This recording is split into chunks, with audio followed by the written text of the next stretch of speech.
Bayangkan sebuah dunia di mana kekuatan uang tidak lagi menentukan masa depan kita. Di dunia ini, bukan harta benda yang mengukur nilai seseorang, tetapi tindakan dan pilihan hidup yang mereka ambil. Apa jadinya jika kita melihat kejahatan dari sudut pandang yang berbeda, bukan sebagai sesuatu yang dilakukan oleh orang kaya untuk mendapatkan lebih banyak, tetapi sebagai langkah desperasi dari mereka yang merasa terjepit oleh kekurangan? Apakah Anda siap untuk menjelajahi sisi gelap dari kekurangan ekonomi? Jika iya, tetaplah bersama saya, karena hari ini kita akan membahas 5 kejahatan orang miskin yang mungkin belum pernah Anda dengar sebelumnya. Jangan lupa klik tombol like dan subscribe, karena video ini akan membuka mata Anda seperti belum pernah sebelumnya.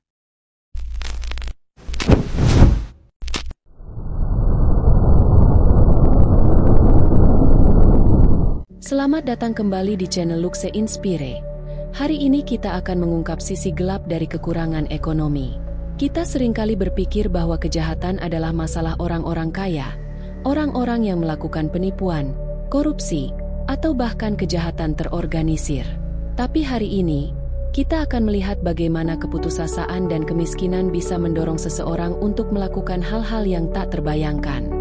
Mari kita telusuri 5 kejahatan yang sering dilakukan oleh orang-orang yang hidup di bawah garis kemiskinan.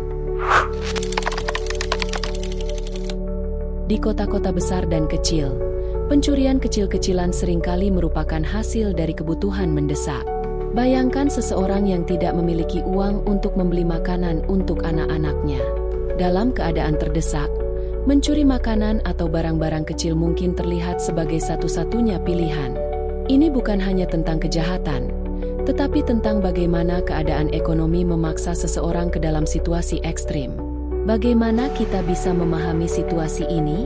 Dengan melihatnya sebagai panggilan untuk solusi yang lebih adil dan efektif. Penting untuk diingat bahwa banyak kasus pencurian ini bukanlah tindakan kriminal yang dilakukan dengan niat jahat, melainkan sebagai upaya bertahan hidup. Sistem sosial dan ekonomi kita perlu lebih responsif terhadap kebutuhan mendesak ini dan menyediakan jaringan perlindungan yang lebih baik agar orang-orang tidak merasa terpaksa melakukan kejahatan untuk memenuhi kebutuhan dasar mereka. Kejahatan berikutnya adalah penipuan sosial.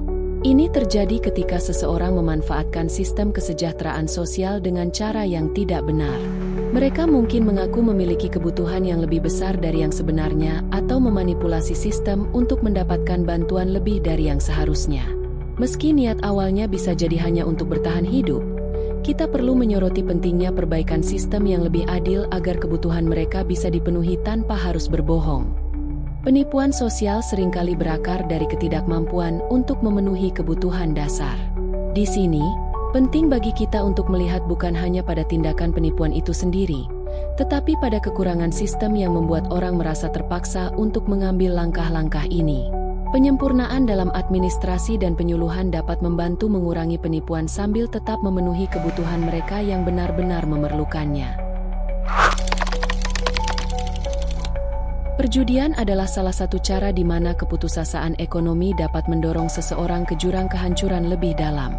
Ketika seseorang merasa bahwa mereka tidak memiliki jalan keluar dari kemiskinan, perjudian bisa tampak seperti kesempatan terakhir untuk merubah nasib.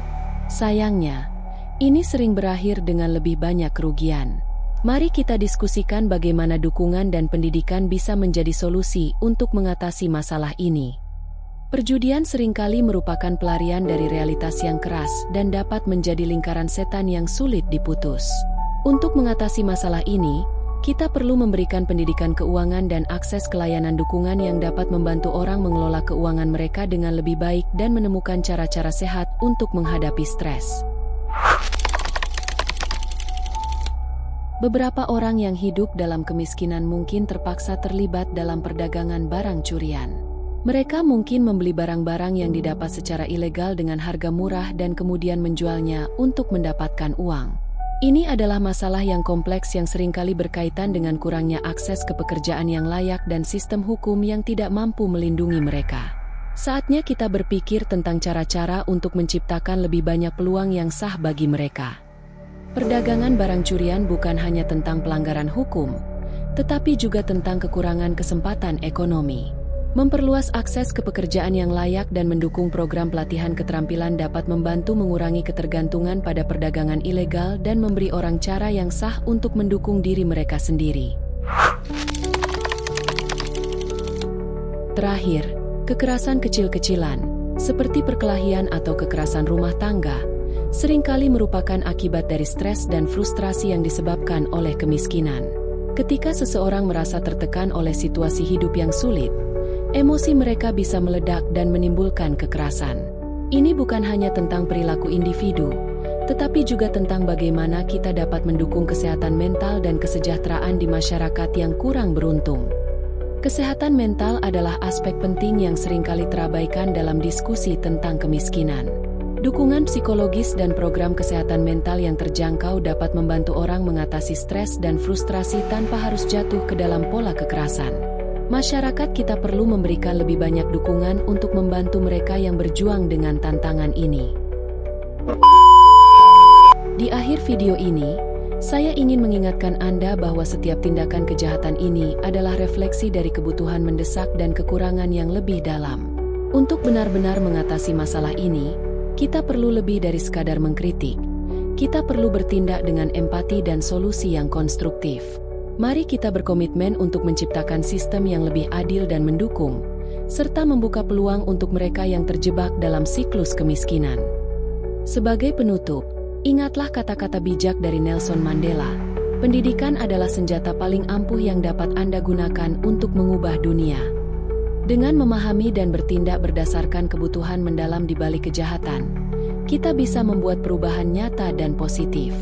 Jika Anda merasa terinspirasi untuk membuat perubahan atau ingin mendiskusikan lebih lanjut, tinggalkan komentar di bawah dan jangan lupa untuk membagikan video ini kepada teman-teman Anda. Bersama-sama, kita bisa membuat dunia ini menjadi tempat yang lebih baik untuk semua orang.